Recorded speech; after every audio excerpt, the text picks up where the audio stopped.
What's up, everybody? Welcome to the Altitude Show. I'm your host, Dave Brinker, and today we have Dustin Diefenderfer on the podcast, the founder of Mtn Tough Fitness. The Altitude Show is brought to you by Mtn Tough. If you haven't downloaded the Mtn Tough app onto your phone and started their program, I don't know what to tell you.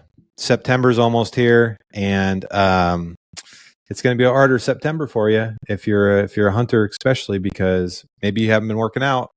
But there's still time.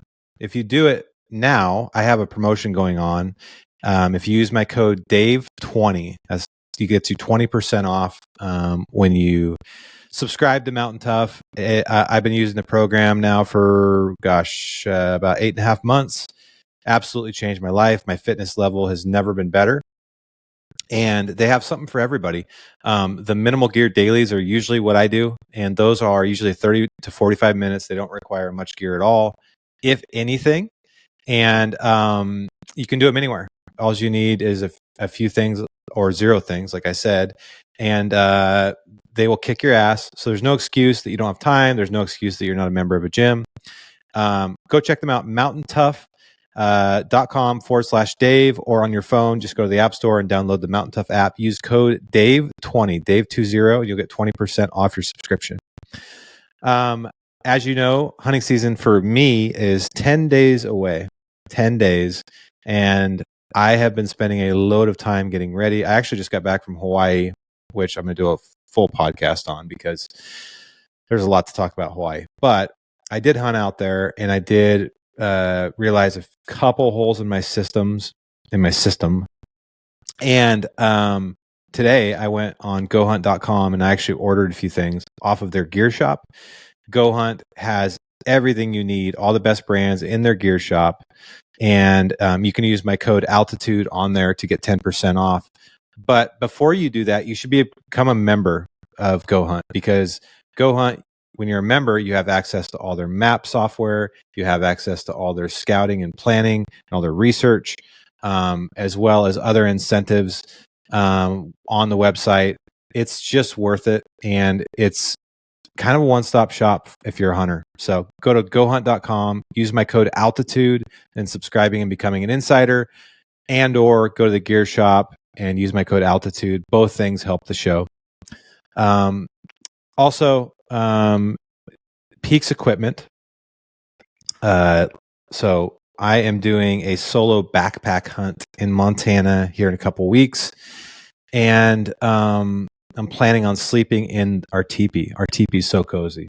It's made for it's a 4-person teepee, technically speaking, but 2 people fit pretty comfortably with all your gear. I'm just going to be alone, so I'm going to have lots of room in there. I'll be able to stand up in the morning. I'll be able to have a little fire if I want it, if it's cool enough.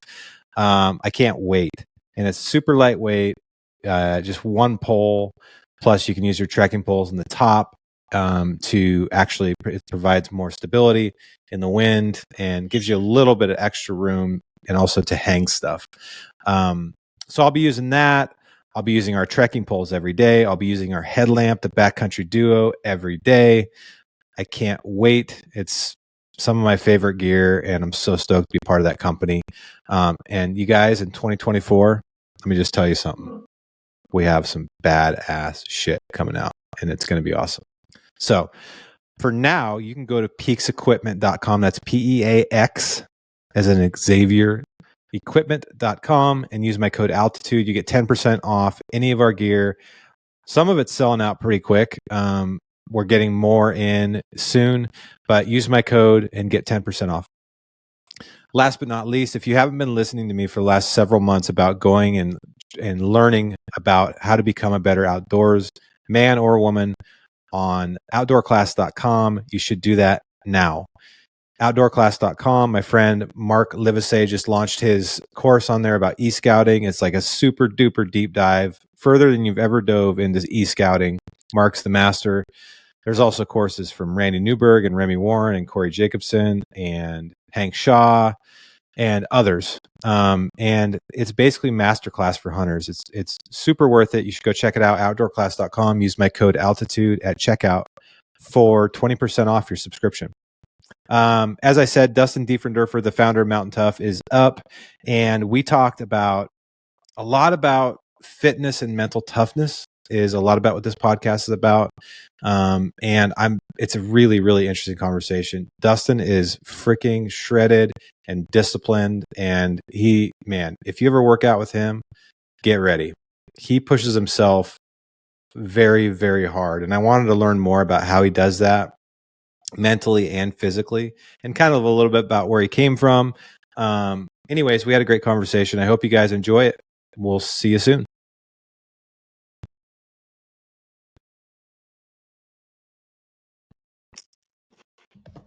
Go ahead. Like, if you think about having a live event and you want to impact 50 people, you got to coordinate that event, and you have 50 people come live, and you're able to talk to them and share a story and impact their lives.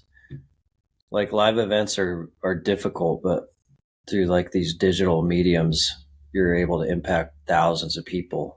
Like, having 1,000 people in a room is a big task. So It's pretty cool. Yeah, absolutely. Somebody told me that one time, when I first started the podcast. I was thinking about, 100 people, 200 people. It takes a long time to grow a podcast, right? And they're like, yeah, but think about how hard it would be to get that many people in a room every week to listen to your whatever you're doing for 2 hours. And if you think about it that way, it doesn't take a lot of people to impact a number of people. Like, if you have 100 people in a room and you impact 10 of them, that's pretty amazing. So it's amazing. It's awesome. Yeah. Is that you guys a few years ago switched, or was that just a couple of years ago you switched to a total digital strategy other than just the testing? No, so we've been digital the whole time, essentially. So Mtn Tough started as like park sessions, and then the park sessions grew, and I leased a gym, and that's when I went into that Bridger orthopedic space. Yeah. And then the Bridger orthopedic space, we ran classes in there for a year, and then we went digital. But we went through back then this was like before apps were even a thing. We went web platform, and the web platform community did really well, but switching to a native app definitely changed the game, because consumers want an app. They're streaming across like iPads, phones, TVs. Mm-hmm. But the big factor in going to the app was the App Store visibility. So people looking in the Apple App Store, the sheer volume of those people around the world is like one of the biggest marketing channels in the world. And so it'd be like if you weren't on Google and then all of a sudden you were on Google. That's very similar to what it's like if you're not in the App Store, then you're in the App Store. So that changed the game a lot. Yeah. Dude, it's good to have you. I've been on your show, but it's good to have you on here. I've been wanting to talk to you about multiple things, and we will talk about Mtn Tough. But I want to start before that and talk about sort of what makes you you. You're one of the more disciplined people I've met, and that takes something kicked that into gear. I don't know whether that was when you were a kid or the way you were raised or whatever motivates you, but I want to start there. So, like, where'd you grow up? Cool. What was your family dynamic like, and then sort of what shaped you into create this world around fitness, hunting, outdoors? Yeah, so I grew up in Billings, Montana. We were a pretty traditional American family. I got a sister that's 4 years older than me, and my mom was a stay-at-home mom, and my dad was a business guy, and it was a really good childhood. Like, we spent a lot of time in the outdoors. My dad came from a giant family in Sheridan, Wyoming, and so he had 9 siblings. 7 of them were boys, so I had all these uncles close by, and we spent a ton of time fishing in the Bighorns, hiking in the Bighorns. And then as I got older, we spent a lot of time in Billings. We did a lot of like whitetail river bottom tree stand hunting, pheasant hunting, duck hunting. And then when I was about a sophomore, my parents went through a divorce. So I was a sophomore in high school, and my mom and dad got divorced. And it was really interesting thinking about it now. But my parents, the main reason the divorce happened was my mom got a gambling addiction, which is interesting if you're not from Montana sometimes to think about.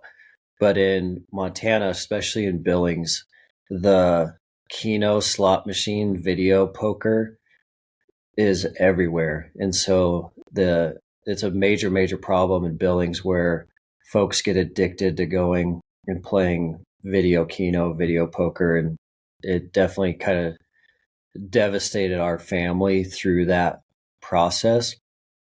But the support network that my dad found through that divorce was like 6 guys at the local bow shop, which was really cool because he would walk from his office every day at noon to shoot bows with these guys. For like 4 years, he shot every day at noon, and that was like his tribe, and they were kind of like his recovery group getting through this difficult divorce process. And that whole journey kicked off this bow hunting journey of mine where, because he got involved in that group, I was at the bow shop all the time, pretty young, kind of palling around with him. And then we just started kind of traveling around the Rocky Mountain West hunting archery. But it was overall, besides, the divorce, we had a very good childhood, a very good upbringing, a really outdoorsy upbringing. We were camping, hunting, fishing all the time. Because of that passion for the outdoors, when I graduated high school, I went and I guided in Alaska right after graduation. So the day after high school graduation, I flew to Alaska to guide fishing, spent the whole summer up there. And then I came back, and I ended up guiding for 5 full-time years on the Bighorn River outside of Billings. And that was like a really fun part of my life because the Bighorn guiding allowed me to pay for college at Montana State University. So I'd guide all summer and then come to Bozeman every year for school. It was a blast. I loved it. When did you get into fitness? So for me, like, my upbringing in sports was all around soccer. So we played soccer, my sister and I, our whole childhood. We were on like the traveling soccer team. Our family took it pretty seriously. And I really enjoyed it.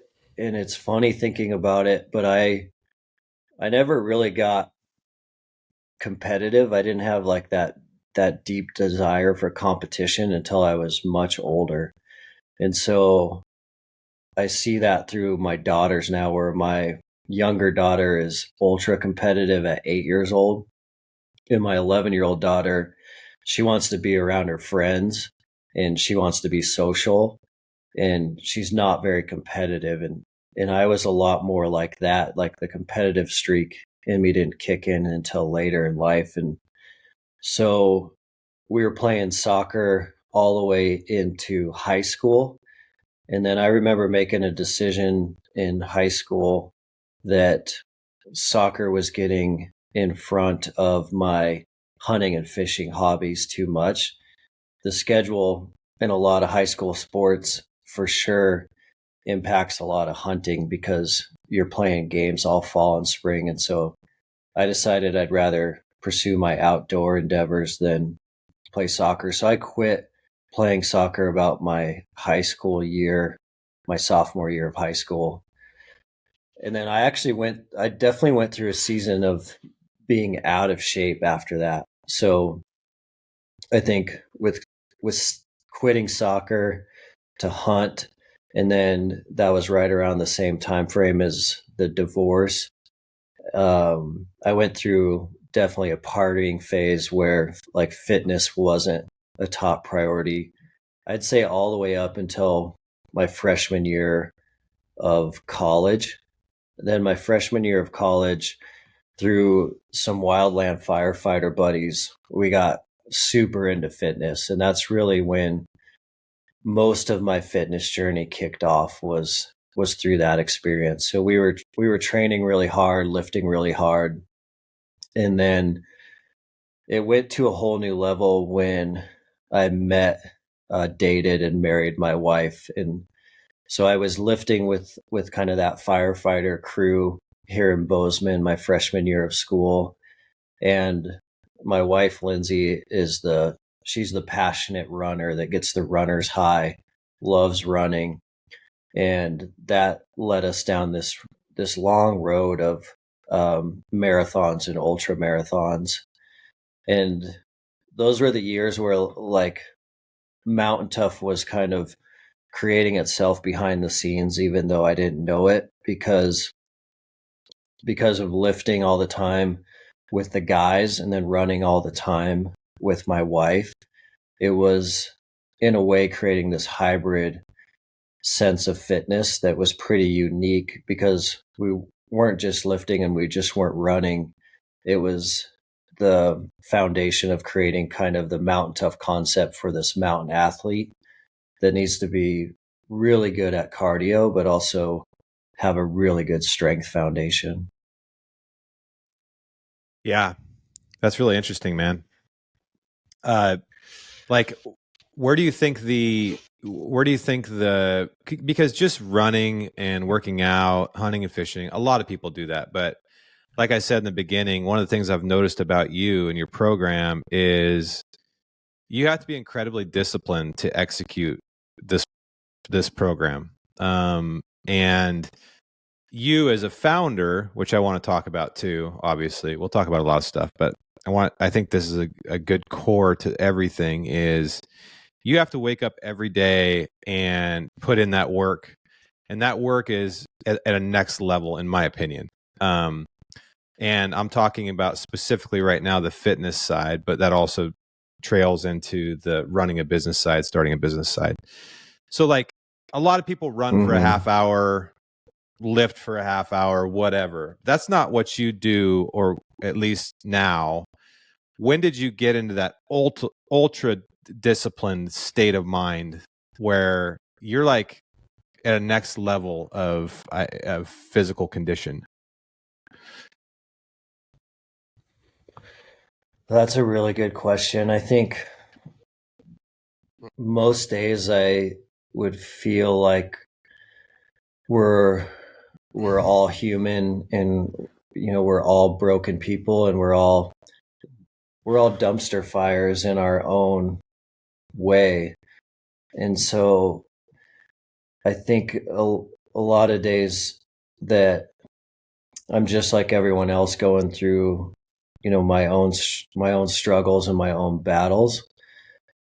But there has been a few things that have helped me a lot from that discipline perspective, and it seems to be principles that if I lean on can just get stronger and stronger every year. And I do think most of that came from those early days of marathoning in ultra marathoning. And that was an interesting experience for me because I never liked running that much or enjoyed it that much like my wife did, but I got really addicted on the mental side of it. And so like the ultra marathons in those days were a lot of 50Ks, and now they've progressed to a whole new level, which is really eye-opening for like how far human performance has come in the last decade. But it was all about like your whole body's telling you to shut down, and mentally got to find ways to get through that experience. So your body's telling you to shut down, and you have to dig deep in your mind to find ways to finish that race. And it's all about competing against yourself.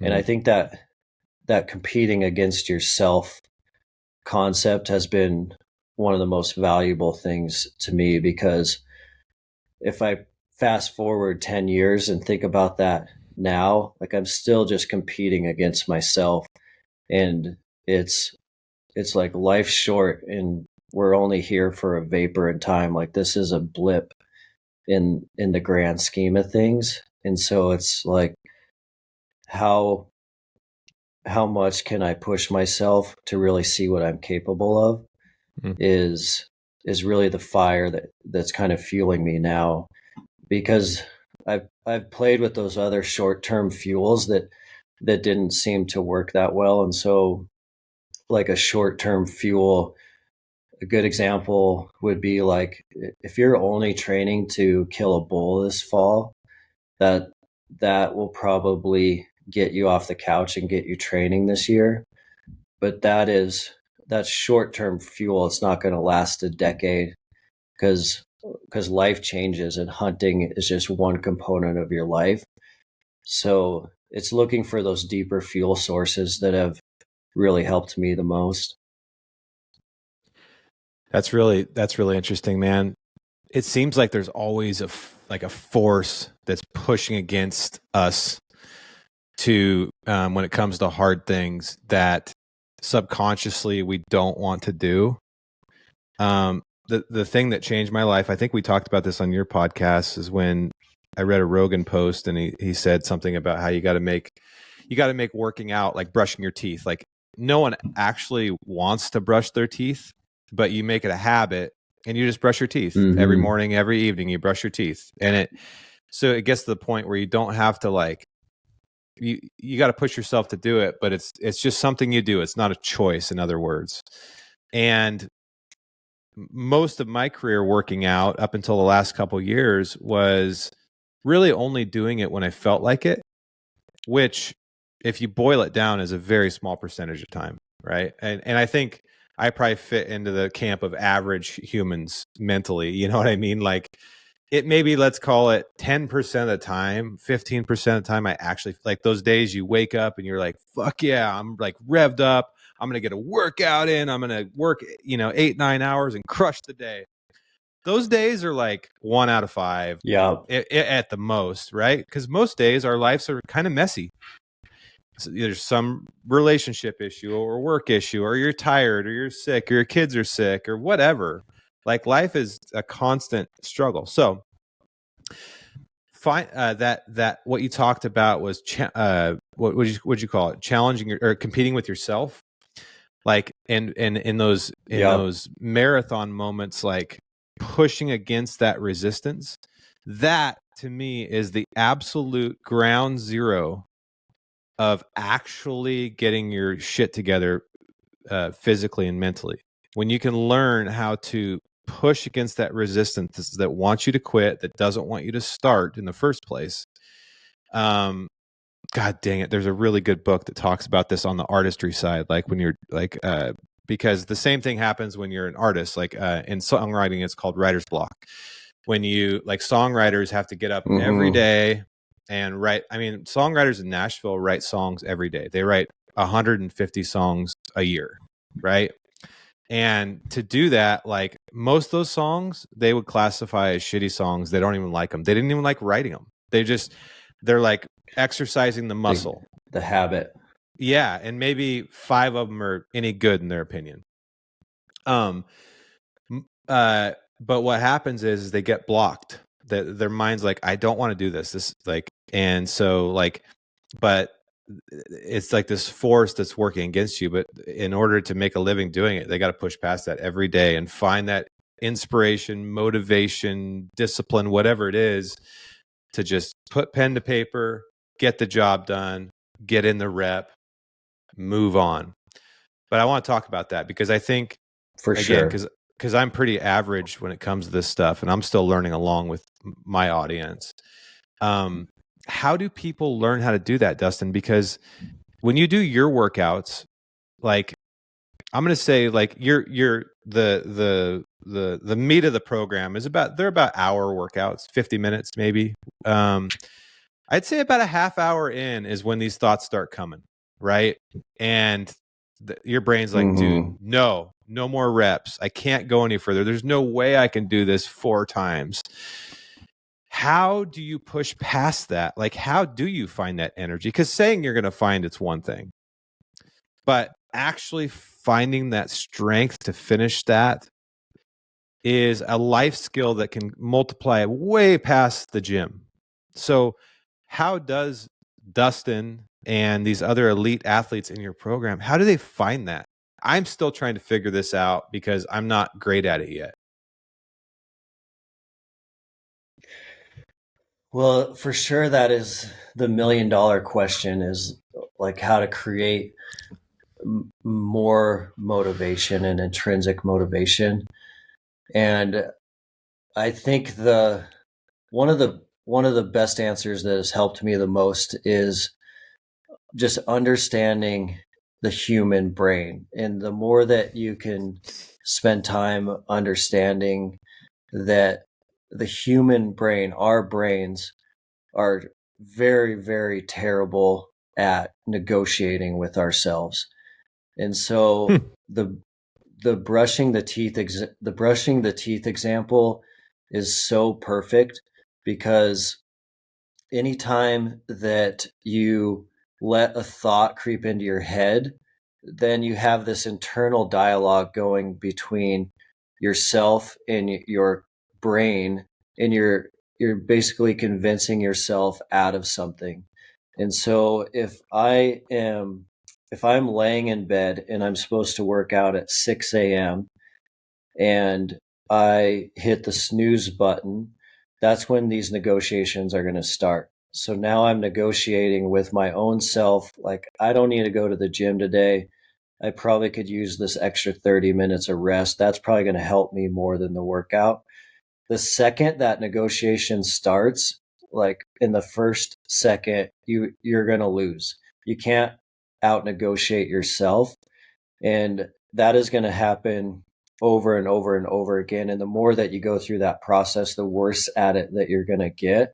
And so mental toughness is a muscle, just like any other training. The more that you do hard things, the easier it's going to get, and the stronger you're going to get at it in all areas of your life.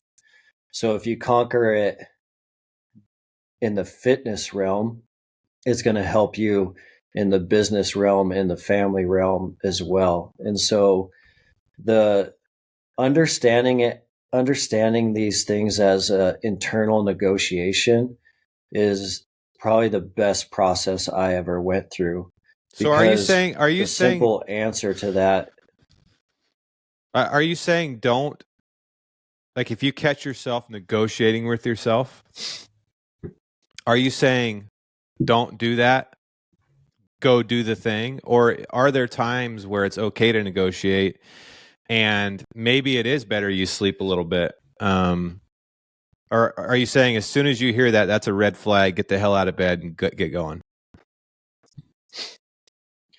yeah, you want to flip it so that you're drawing a line in the sand so that no negotiation can ever take place. So you flip it from the perspective of, like, I go to the gym every day at 6.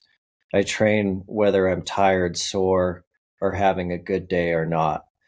And I think that is the philosophy you need to apply for several years before you ever think about negotiating. So it's like I go to I'm drawing a line in the sand that I am going to train every day, whether I want to be there or not. And I know that some days I'm going to go in and have a bad workout where I'm just going through the motions. But that's going to be 1 out of 10, because usually the days you feel the worst, you're going to have the best workout, and the days you feel the best, you might have a bad workout, Why is because that? it's the process. I think it's the mind tricks that are kind of playing with you. So for sure, there's been many days where I thought I was going to really have a poor workout, and it ends up being a phenomenal workout. And I think it's because you got to just go in there and go through the process and not rely on how you're feeling. Feeling really has no relevance in the conversation. It's like, go in there, go through the process, and see what happens. And many times you'll surprise yourself. How do you know, like, everybody's body and physiology is a little bit different? Using me as an example, because that's who I know the best. I need more rest than like my wife. I probably need twice as much sleep as my wife, maybe at least a third more sleep than my wife to operate. Otherwise, I don't operate well across my life. I've found the same to be with working out, exercise. I have been testing where my limits are, because I'm doing a few things. I'm doing jujitsu, I do my Mtn Tough, plus I do all my intense hunting, right, and rucking and stuff like that. And what I've found is I got shingles this month. I think I ran my body down pretty bad, and that wasn't only because of the working out. That I'm running multiple businesses, etc. But I kind of found a limit there. So what I'm finding is I have to. It's not that I need to work out less hard. I'm finding I need to maybe take more than one day off, at least from the intense stuff, and maybe just on 2 days a week, it's a long walk with a little bit of weight, or just maybe even nothing on that day. I know people, that are out there like Cam and others that can go pretty intensely every day. I just don't think I'm that way. And it seems like people need to figure that out, where that is for themselves, because burnout is a great way to kill like an entire movement in your life, right? Like if you burn out, or if you get really injured, and you got to stop altogether for 2 months, well, there goes all your momentum. So like that balance, maybe, that gets thrown around too much as a word, is how do you find that in your students and the people you're training? How do you coach them to find that, but also push themselves? See, that's the trick, is like your mind wants you to think that you need all this rest, but you got to push just past that, right? Yeah, that's an excellent question. I love diving into that topic. And I think it's a different answer for if you have a little bit of like exercise maturity under your belt versus if you're going to start a training program for the very first time. But to start with the maturity first, I think we're big believers at Mtn Tough in listening to your body, because I think your body and your mind are going to tell you most of what you need to know through intuition. And that's a little counterintuitive these days, because these days everything is about data tracking, and we're tracking all of this data through our watches and our apps like never before. And I think that that can be a really good habit when you're first starting something. Like if you're just getting into running for the very first time, that data tracking can be very helpful. Right. But as you mature, I think our bodies are telling us a lot more information than we need to know. So like if Oh, if you're thirsty, your body's going to tell you and you need a drink. If you're hungry, your body's going to tell you and you need some calories, with a lot less tracking. And it seems to be the same from the performance standpoint. So from the performance standpoint, we're usually keying in on a few key factors, and those factors are: overtraining is usually going to cause a variety of symptoms. One is going to be just elevated resting heart rate, irritability, grouchiness, and trouble sleeping. And so for me personally, if I am following a program and I know the program that I'm supposed to do today, I definitely will make modifications if I start feeling like I have a high heart rate when I'm just working in the office, if I'm really irritable and grouchy, and if I'm sleeping but waking up feeling like I got no rest at all. Then for sure I know that I'm like reaching that point of overtraining and I need to start making some modifications. And modifications aren't always a rest day. It's usually just doing something different than the plan was calling for.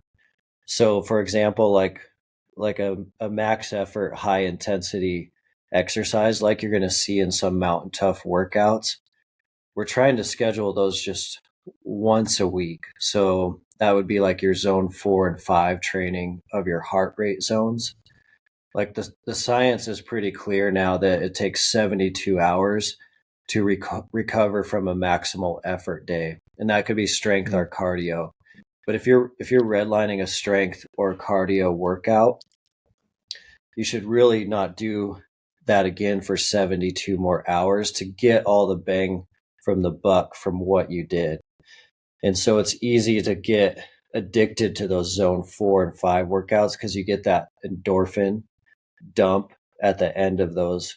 But that endorphin dump is what causes a lot of these overtraining symptoms, because you're going to go through adrenal fatigue and your hormones are all messed up. And so some of that takes some maturity and just listening to your body, and your body is going to give you these signs of you're not recovering and you are overtraining, but you still need to train. You just need to adapt your training into those different zones so that you're not breaking that habit. So if I'm approaching that burnout stage and I'm feeling those overtraining symptoms come up, then I'm still going to go to the gym, but I'm going to go to more of like a zone 2 or 3 workout until my body's ready for that zone 5 again. So that's been pretty helpful for me. And I think that wasn't how I always was. I used to, crash and burn, but you're exactly right. Like crashing and burning is the last thing you want to do, because that crash and burn is gonna set you back a long ways. yeah. And let's talk about the zones, because more and more people sort of have these words as part of their lexicon as they become. There's more science out there, but I did think it was interesting when we were talking about this when I was training with you guys out there. Like zone 2 and when we're talking about zones, folks, for those of you who don't know, and Dustin, correct me if I'm wrong, but this is like levels of heart rate, right? Like zone 5 being like your max heart rate, which, Dustin, is that for most people, like in that what, like, let's define them a little bit. Like what's an average max heart rate for most people? 180? Yeah, so like the basic math that they used to tell us all the time is 220 minus age. So 220 minus a 40-year-old male is going to have you at a 180 max heart rate. It's always different than that, but that's gets you close to that number for your max. Yeah, so then your zone 5 is 220 minus your age. And then what's the variance, 10 or 20 per zone? Yep. So you're going to have I'll try to get these right, but I'm not a zone expert, but I have just basic knowledge of it. So like your zone 2 is going to be your 60 to 70%, and then your 3 will be like your 70 to 75. 4, you're going to be in that 75 to 85. And then your zone 5, you're in that 90% to max heart rate. And essentially each zone is giving your body different adaptations. So every zone's giving you different adaptations. Yeah, so zone 1 is your recovery, 55 to 65. Zone 2, your aerobic, 65 to 75. Zone 3, your tempo, 80 to 85. Zone 4, your lactate threshold, 85 to 88. Zone 5, 90% heart rate max and above. Yeah, so for those that are watching on YouTube, like we have it pulled up on the screen what the zones are. So you're saying, and what you guys were teaching me when I was out there, and what's becoming really more popular is that we can talk about the higher zones, the really intense workouts, but let's talk about zone 2 for a second, because zone 2 seems to be getting a lot of hype right now, and maybe that's based in fact, but let's talk about it. So zone 2 is 65 to 75% of your heart rate max. So when I use my watch and try to figure out where my zone 2 is, this is like a really intense walk, like it's almost as fast as I can walk, or a slow jog, or a ruck with like at a pretty good pace with like 30 or 40 pounds. Does that sound about right? On flat ground, by the way. Yep. So zone 2 is conversational pace. So you're pushing, but you can still have a solid conversation with your buddies. Yep. And why is zone 2, like, why are people talking so much about zone 2 right now? Like, what's the hype all about? So zone 2 is definitely trending right now. It's very popular, and it is exciting for the hunting community, because for the hunting community, zone 2 is going to be most of your rucks. So zone 2 is going to be like, if I throw on a 45-pound pack and I go for a 6-mile ruck from my house to get ready for elk hunting season, I'm doing that a couple times a week, then I'm getting ready for hunting season and I'm getting zone 2 training. Zone 2 training is really popular right now because it's getting your heart and your cardio system more ready for hard, solid training. So it's like the number one way to keep your systems healthy and keep you optimal as an athlete. I think it's difficult to program and it's difficult to execute on because it's the most non-sexy type of training out there. And so to be in zone 2, you're gonna power walk or jog or ruck. And so it's not gonna be the most exciting workout you've ever done. It can be some of the most important training you're doing, but it also can be some of the most boring training that you're doing.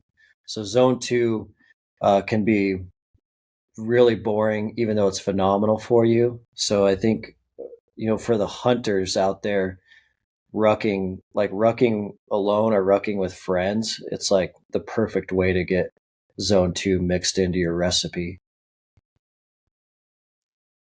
It's interesting you say it's the least sexy, because I actually enjoy zone 2 personally, because I know that that's most of the time what I'm doing when I'm hunting.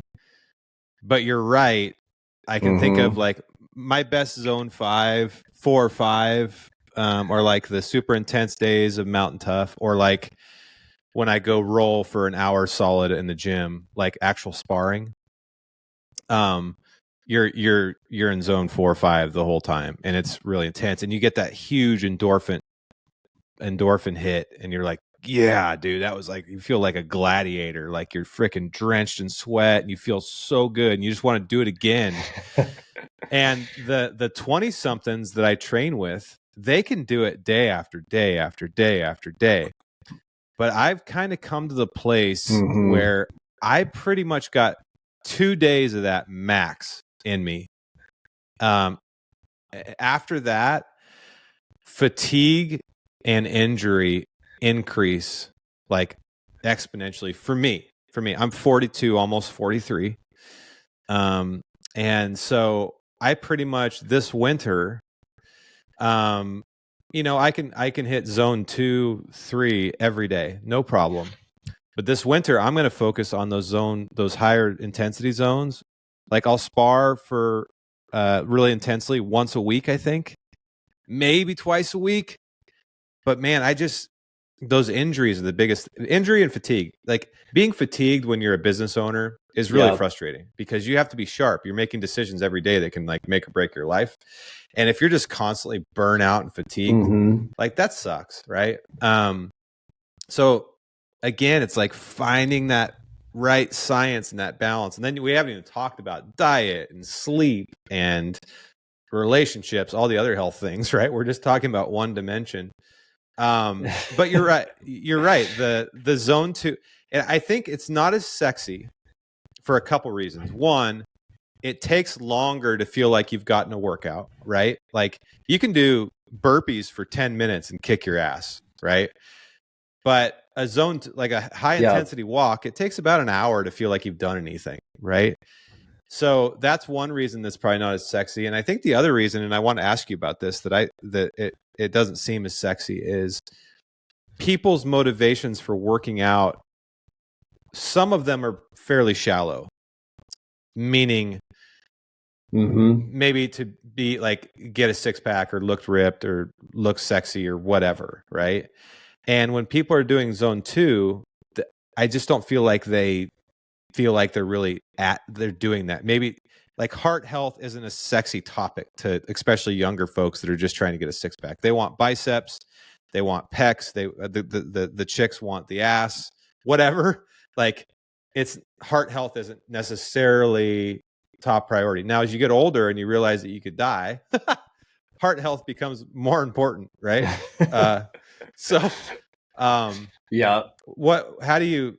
What's your math on that? Am I kind of on track there? For sure. I think a really helpful way for listeners to think about it that has helped us a ton is really defining what you want to be good at and what kind of athlete you want to be. Because all of it is awesome. Like anything that you decide on is going to be really fun, exciting, challenging, and is going to help you as a human. And so like making the decision, and these decisions can change year after year, which is also super exciting. Like switching things up is really fun and kind of lights that fire and that passion for not only training but for life.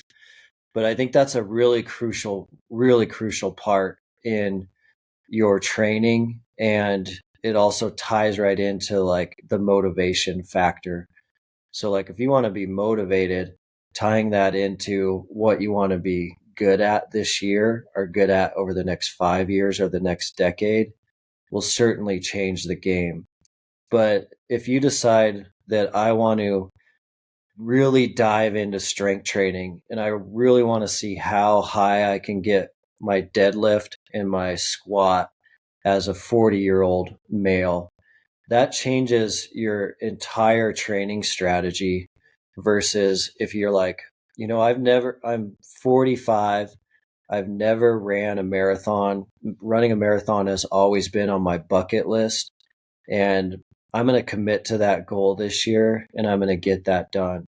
That's like one of the best possible things that you could do. So you have to decide, do you want to be good at jujitsu or do you want to be good at ultra running? Because to be in the category of high performance in any of those realms, and to do decent at any of those realms, you have to make that decision first, and that'll allow you to tweak your training to reach those goals. Mountain Tough's philosophy has always been that we want our consumers and our customers to be ready for anything. And so it's there on your shirt, but the always ready mentality is, I'm going to be 80% ready for a buddy that calls me at midnight and it was like, hey, we need to pack out this bull. I shot it last night. And with Mountain Tough training, I'm ready for that event without having to think about it. I'm ready if my wife is like, hey, we're going to run a Spartan next week. I'm ready if my kids are like, hey, will you run a 10K with me for my school?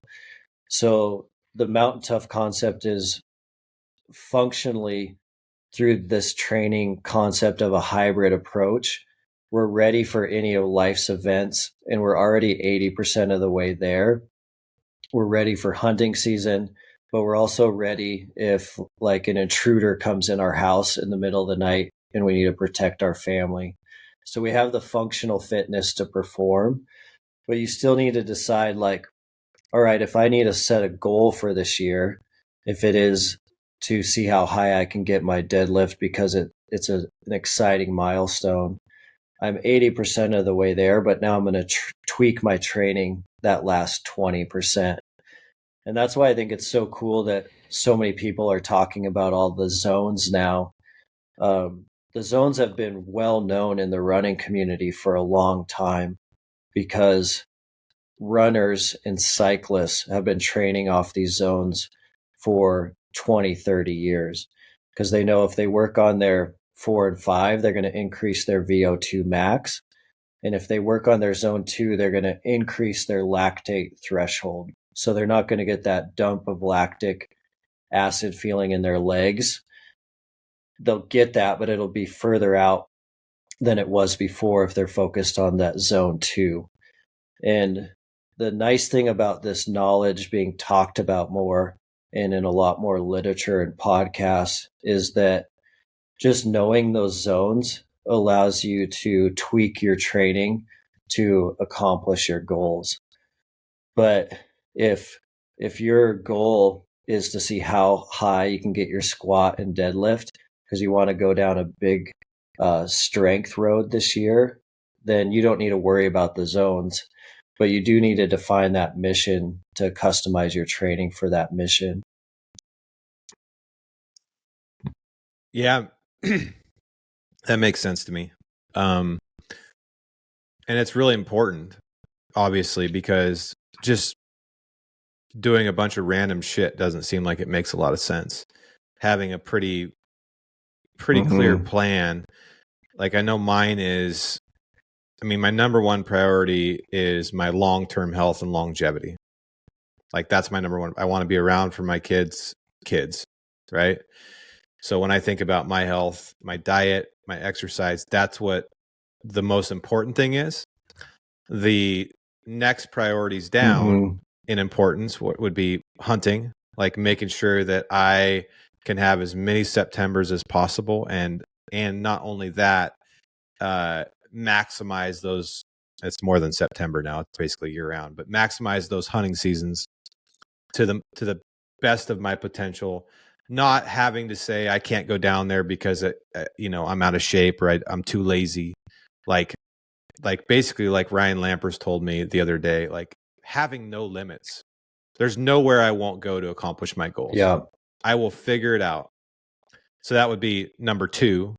And then number 3, just looking and feeling great in the moment right now. That's everybody wants that. Like we all want to feel great. And when you feel great, you look great, and vice versa. Like that's good. So for me, that's what it is. That's why I can go like to jiu-jitsu class, for example, because I'm not trying to be a world champion. I'm not trying to be the champion of my gym. I go because I enjoy the challenge of it, and I like learning something new. But like, for example, right now, Dustin, I'm not live sparring, and I won't until after October because I don't want to get hurt. So I'm only doing the drills. Injuries, and I'm only doing I'm only doing the classes. And there's some guys in class who are like, dude, stay around, roll. And I'm like, no, you guys don't realize how important it is to me to be able to hunt elk this September. And I don't want some stupid injury. I'm not trying to beat you or anybody else. I'm not doing it for that purpose. So knowing that purpose allows me to sort of categorize my priorities and be like, nope, I'm good. I'm doing the drills tonight. I'm going to learn something, and then I'm going to go home and not have knee injuries. So I can go hunting in a week and a half, because that is my priority. Now, I have a friend in the gym. His priority is to win as many jiu-jitsu tournaments as possible. And so for him, he needs to be rolling all the time and competing and getting hurt and recovering and getting hurt. So point being, to your point, knowing what you're going after is, gosh, super critical, man. Super critical. Because being able to deadlift however, like 500 pounds or whatever, that's great, but that doesn't do you much good if you want to do an ultra mountain marathon, for example. Yep. I love that. Yeah, I love how you phrase that, because I think that'll be really helpful for a lot of people. I think identifying your purpose, Dave, of I want to be there for my family, but I also want to push my limits all year round on hunts. That right there just kind of like defines your training strategy and what you're going to work on and what you're not going to work on. And I think the closer that people can get to defining that for themselves, the better. And a lot of people, I think, are doing training that is just kind of random without that priority in front of it. And as soon as you put that priority in front of it, kind of the whole game changes. And so even me personally now, one of the things that can happen is you kind of get bored of training and you do kind of start running into those burnout symptoms. But like the simple exercise of signing up for something hard and difficult will change the game. So like you signing up for jiu-jitsu just to challenge yourself is a really good tool. A lot of people they'll sign up for like a High Rocks event or a Spartan race, and as soon as you're signed up and committed for that, then walking into the gym every day feels different than it did before, because now you have a priority and a goal that you're going after. And it's called the Spartan effect, but just putting something on your calendar, even if it's 9 months out, starts to change your thought process in your mind. And so if you're signed up for something hard 9 months from now, it's a lot easier to make it to the gym every day than if you're not. And so a lot of people will sign up for an event a year out or 9 months out, less excited about the event and more excited about the process that's going to create in their daily schedule leading up to that event. So it's a really important thing for people to know. Yeah, I love having stuff on the horizon like that. My wife and I are talking about doing a triathlon next summer together. I think that's it's a good way. Like if you're not a super duper disciplined person just naturally, it's a good way to get your ass in shape, because you don't want to sign up for something, spend a couple $100, talk about it to your friends, and then go there and not finish the marathon or whatever. It's good motivation to keep your shit together. The danger that I've seen with that, because I've done this, is you'll train hard, you'll do the thing, but unless you have another thing scheduled, you'll just stop. You'll give yourself an excuse. I could use the rest. I need to recover. And then it's hard because momentum seems to be so important for this. Like even the last few weeks, like I got shingles, which sucks. Fucking sucks. God, I can't. It's just absolutely brutal. The worst. So that knocked me down for like 10 days. I couldn't work out. I couldn't think. I couldn't even work. And then I went straight on vacation to Hawaii, and I hunted. And I walked a lot, I swam a lot, but I didn't do a lot of my normal workouts. I was getting a lot of exercise every day, just in a different capacity. But now I'm home, and I've noticed just turning on the light to get a workout in. It's like the that force we were talking about is pushing against me. Like, oh God, like I've just lost my momentum. It feels like I'm just starting over, even though it's really only been 2 weeks and I'm not really starting over. I probably lost a little bit, but it feels that way. So it's like, God, I feel like I'm starting all the way at the beginning, and it's just hard to get going again. Mm-hmm. I think one thing that has recently helped me with that point is realizing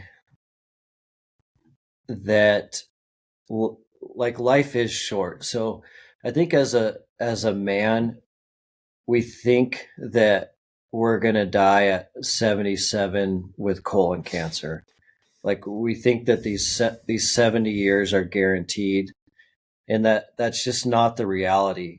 I think that like today could be our last day, tomorrow could be our last day. And if today's your last day, are you okay with that? Are you okay with how today went, how you set up your day, how you lived your day? And if you die tonight, are you okay with that? And I think getting a little bit away from the longevity literature that's so popular right now, like high quality of life is my favorite part of the hot topic of longevity right now. So like living to 77 isn't as exciting to me as am I super healthy to live an abundant life while I'm here on earth.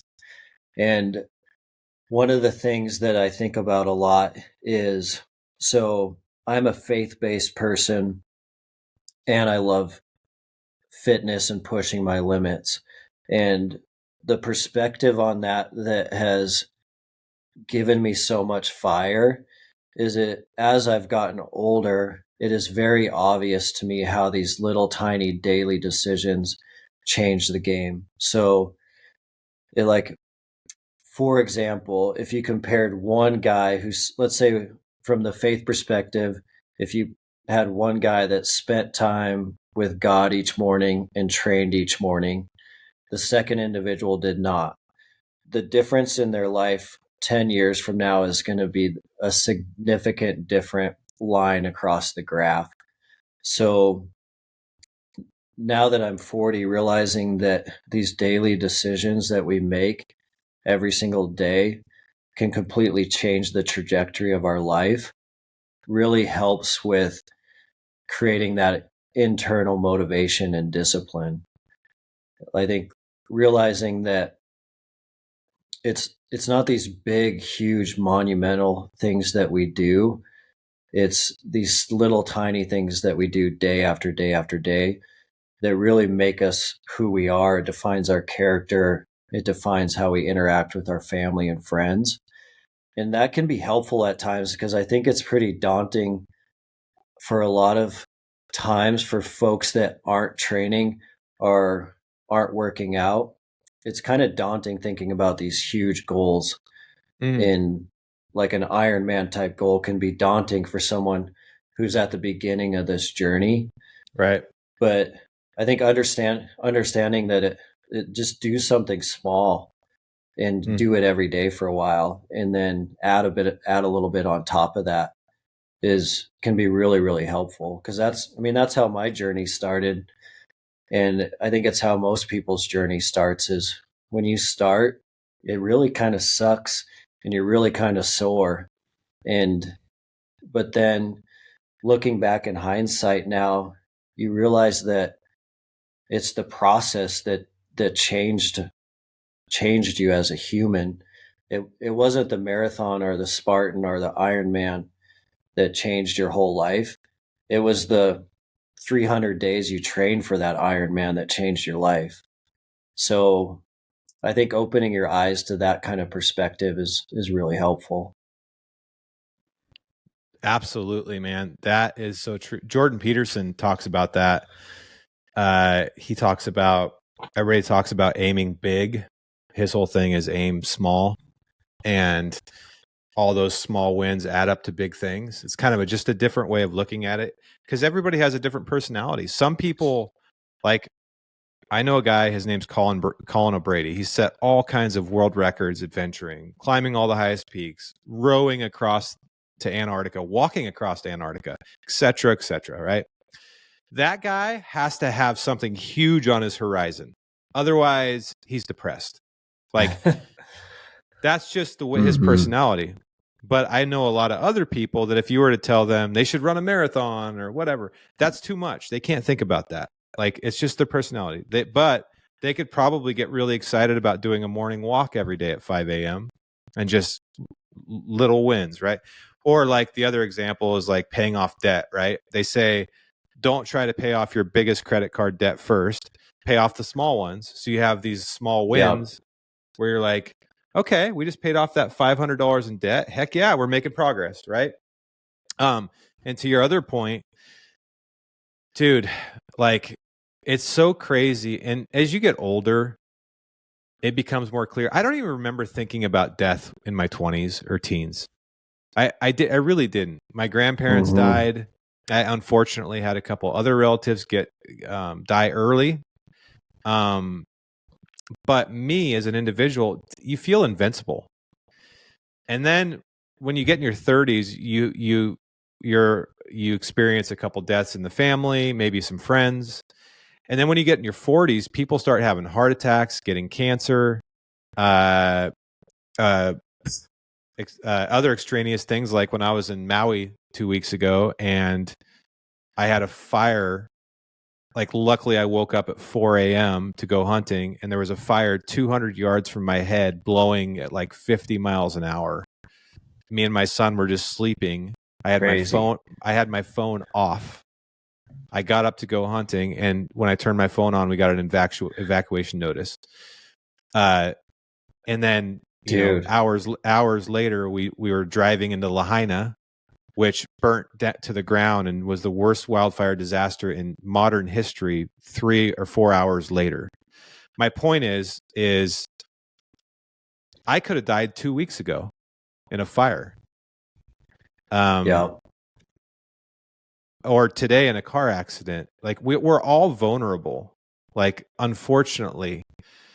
But instead of being sad or like upset about that or anxious about that, maybe that's the best fuel to live to the fullest in the short term without losing track of the long term. See, the problem is like, if you just live for today, then those distracting and harmful things that most human brains want to do, like, for example, indulgence, lust, all these things come into factor. Well, if I'm just living for today, then I'm going to have sex with as many people as I can, and I'm going to eat ice cream all day, and I'm going to shoot a sheep out of season. You know what I mean?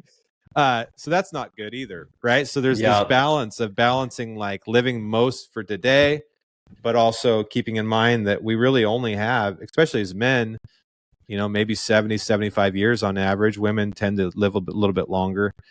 But as you get older, these things become real, man. Like, they really do. And for you young folks out there, I know you think you're invincible, and you very well might be fairly close to that. But pretty soon, unfortunately, there'll be people around you lose. And then when you get to 40, like, I have a couple different friends with life-threatening cancer right now that are my age and were otherwise healthy. That's really scary. And that's, honestly, Dustin, that's one of the things that's kicked me into gear. Like over the last 4 or 5 years, amongst other things, which we've already talked on your podcast. But like, just realizing the like how we've just all live in a life built on stilts. Like, it's just so easy for it to all fall out. And so, anyways, what you said really, really makes sense to me. And man, I hope people take advantage of the moment they're in. We're so lucky to be alive. Especially if you have, you know, you're lucky enough to have a family, kids, enjoy the outdoors, whatever gives you purpose. Like we all want to wake up tomorrow and do that. I was just thinking yesterday, I went elk scouting yesterday, and I was driving up this road, this old logging road, and there's a wallow right off the side of the road. It's like 10 yards off the road. And I was driving up this road, and there's a huge spruce tree. It's probably over 100 years old next to it. And it kind of hides the wallow. And I drove around this spruce tree, and literally 10 yards out my window, there's a 6-point bull in the wallow. And I know people are going to think this is total bullshit. I would too. And it jumps out like a horse and just frickin' leaps into the scrub alders, like running as fast as an elk can run. I scared the living shit out of it, and it scared the shit out of me too. Anyways, it was like hard horn. It was a hard horn, white tip, black horn, dandy Roosevelt bull. It's with cows. It's already starting to rut. And I was driving home thinking to myself, dude, like how excited I am for, 10 days from now when our season opens. And I was thinking, gosh, this is such a stupid thought, but really not stupid. I'm like, I hope I make it to that day. I hope I don't die before now and then, because I just so much can't wait for that. Right. So, but it's the unfortunate reality is most likely I will, but it's not guaranteed. Right. Yep. It's totally not guaranteed.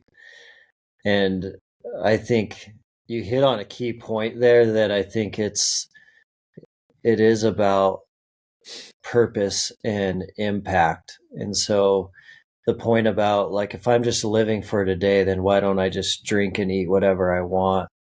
And I think a helpful analogy is like, if it was the Super Bowl and like God put you in the game for 20 minutes and said, hey, I want you to make as much impact as you can in these 20 minutes. This game is it.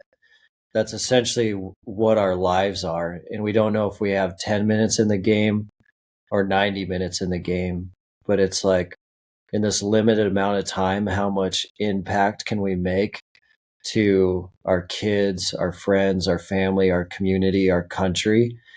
And I think the more fit we are mentally and physically, it's a helpful tool in creating a larger impact. And I think it's just like the debt analogy that you used is like the greatest thing about getting out of debt is the amount of impact you can make with your resources after that point, because now these resources are a tool for you to change people's lives. And in fitness and mental toughness is really similar to that. It's like take those baby steps daily to get in a good spot so that you can change as many lives as possible on this tiny little amount of time that we have here. So you guys talk a lot about mental toughness. And you have Phil Kornichuk as sort of your spokesman on that, because oftentimes people look at fitness as the physical act of working out, and that is a lot of it. But the point of doing that, and correct me if I'm wrong, Dustin, it seems like there's a couple, well, there's a lot of advantages and points, but like maybe two main points. One, you're getting your body healthy in the moment and for long-term reasons. But two, you're training your mind how to work past adversity every day. Like you're like saying, fuck it, I'm pushing past this every day, over and over and over and over again. So when those other things happen in life, which they do every day, big or small, you know how to push past that resistance, right? Is that how you guys look at this, as kind of a couple prong approach? It's not just about your physical fitness. It's about your actual total health. For sure. Yeah. Well, we're huge believers in that. Like, you're either in a storm right now, you just came through a storm, or you're about to go into a storm. There's only there's only three answers to that question, because life is hard and life's constantly going to be throwing hard things at us, which I think is really good, and it's okay, because we were we were made for battle. I mean, humans were made for adversity, and humans were made to be resilient. And the better that we can become at that, the better our lives will become, and the more we can live an abundant life. And mental toughness being just like a muscle, it has to be trained. And the more it's trained, the more you're going to be able to handle these difficult situations that are going to come your way for sure. Whether you're in one right now or not, like they're coming for all of us, and they're either going to come through family situations, financial situations, work situations, or a tragedy of trauma. And being prepared for that is so helpful. The training has to happen though, otherwise that muscle goes soft and atrophies, just like it would if you stop training your legs. Like, if you stop training your legs, you're going to lose muscle. If you stop training your mind, you're going to lose mental toughness, resilience, muscle. So it's not something you can get good at once and then be good at it the rest of your life. Like, mental toughness has to be trained just like any other part of your physical programming. So a good analogy that I used the other day that's been helpful to me is, when you were out in the lab, we did the cold plunge that day in the tanks. We had to break the ice off the tanks in the middle of the winter, and cold plunging is everywhere now on, all sorts of social media feeds, and it's talked about a lot, and it's talked about all of the benefits of muscle recovery, heart rate reduction, resting heart rate. And so the human performance benefits are talked about a lot. But for me, I don't really care about that when it comes to the cold plunge at all, because the thing that I love about it is it's just this really easy way to keep your mental toughness pretty sharp. For me, I just view it as a mental toughness tool. I do not want to get in that tank. It's going to suck to get in that tank, but I'm going to make myself do it. And you're just continuing to build that resilience to keep that mindset sharp. But to your very first point on this question, we are huge believers in that you have to train mentally and physically. And I do believe that mental toughness trumps physical toughness. And so you see this all the time in backcountry hunting, where the ranch kid that has never touched a gym once in his life, he will out hunt and outperform a trained athlete time and time again. So you'll see like an out of shape, mentally tough hunter go on a 7-day brutal weather backcountry hunt and just crush it, compared to the extremely physically fit individual, because he has the mental toughness that he's built over a lifetime to perform in an adverse scenario. So mental toughness most of the time trumps physical toughness. But Mount Tough is a big believer in that physical experiences is one of the easiest and best ways to train mental toughness.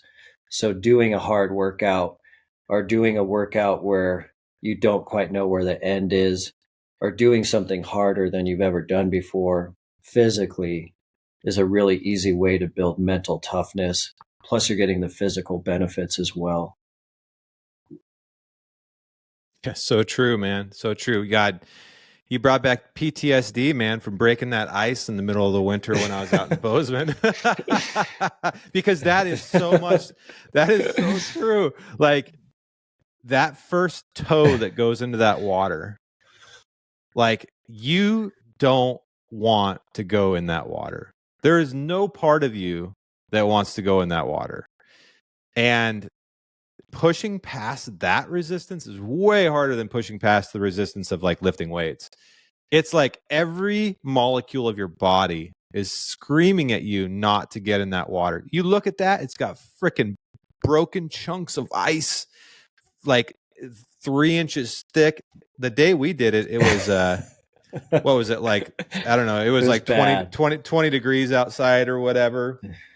And I looked at that and I think I even said, fuck this, Dustin. I am not getting in there. Screw this. But it's like, if you think about it too much, you're not going to do it. It's like you just all at once get all the way in, and then once you get in, you're like, oh, I mean, yeah, it sucks for sure. It sucks. It's not like what I would classify as fun, but it's bearable. Like like you survive it, and you're like, okay, I can do this. I can just 1 minute, no problem. I got this. I got this. I got this. And then we did it 3 times, and like the next 2 were just a little bit easier in terms of getting in. Staying in got a little harder because your body's like getting a little fatigued. But getting in was a little bit easier because you know you're not going to die. I'm not going to die when I get in here. It's going to suck and it's going to be okay. But dude, I think about that all the time. I think about all these things all the time because, as you know, as an entrepreneur, especially like on the professional side of life for a second, every day you're faced with multiple decisions that could either positively impact your business or negatively impact your business. And your business is not guaranteed to stay around. In fact, statistically, all of our businesses that we start are going to fail, right? I think it's like 90% of them within the first 3 years, or 80 something percent. The point being is these challenges are coming, like you say. The storms are coming. I love what you said about either you're in a storm now, there's a storm coming, or you just got through one. That really, really will stick with me, dude. That is so true. I try to, as I've gotten older, notice when things are going really well and try to enjoy them more, because I think I took them for granted for a long time. And I thought that, you got to soak it up. Yeah, because when you're a kid, you think when you get older, it gets easier. My kids do. They're like, I can't wait till I have my own money, my own car, my own house, my own things, my daughter's like, I just want to travel wherever I want. And I'm like, you should enjoy where you're at right now, because it gets harder. And I know you think high school is going to be the hardest thing you've ever done, but trust me, it's like one of the easiest.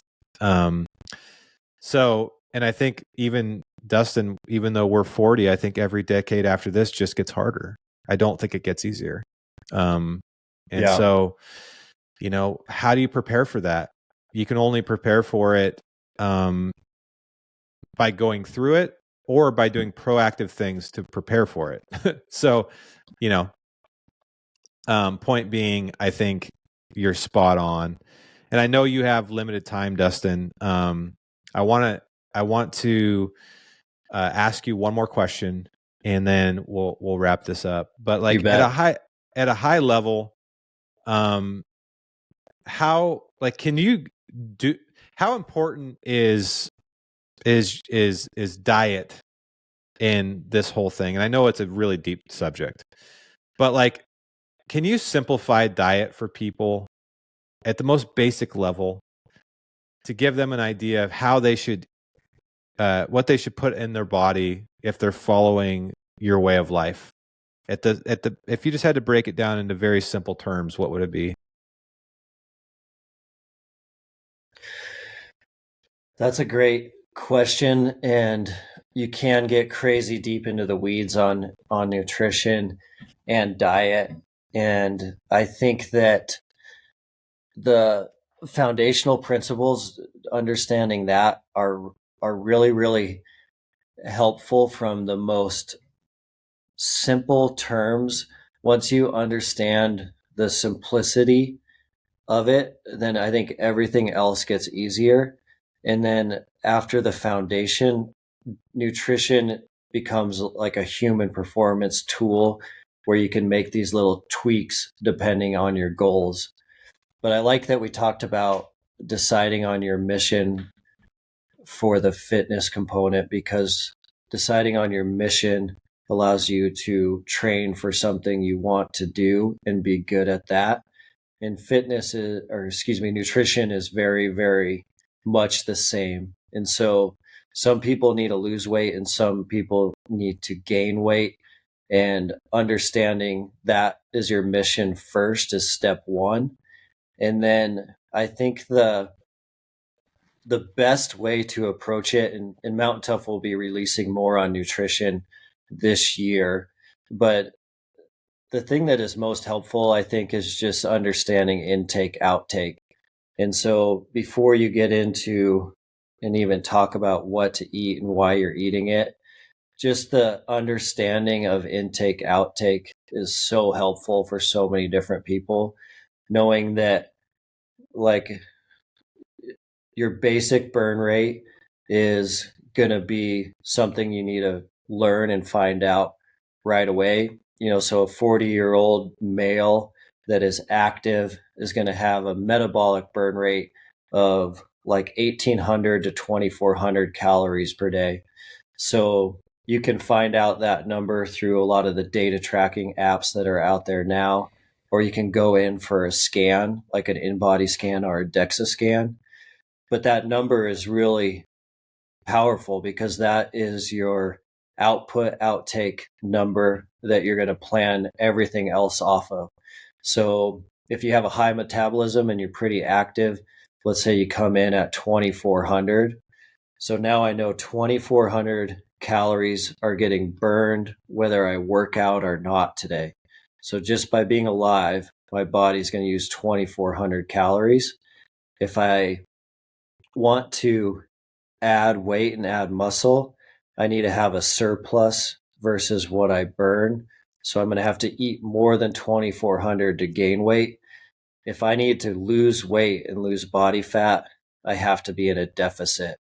And so that basic understanding is missed with a lot of Americans right now. Just the simple math of like, I'm going to take stuff in and then I'm going to burn stuff.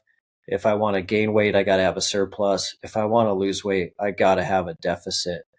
And I would focus, at Mount Tough, we have everyone focus on that before we even talk about nutrients, macros, protein, carbs. I would ask everyone to focus on that first. And usually what we see is, 9 out of 10 people that are diving into Mountain Tough Nutrition are looking to lose weight and lose body fat. And once you get them to understand, like, hey, I want you to run at a 300 calorie deficit because we still want you feeling good and performing good. And this weight is going to slowly come off over time. Then you're able to train and work out. You're not tired or fatigued. But usually what you see is they can run a deficit Monday through Friday, no problem. And then they're going to have this giant surplus on the weekends. So deficit for 5 days, a huge surplus for 2 days. And then that is where you see most people plateau and they just can't get that weight off. And so understanding that really simple math and that really simple concept is the best place to start before you even get to the nuances of macros. Dude, I want to dive deeper into that.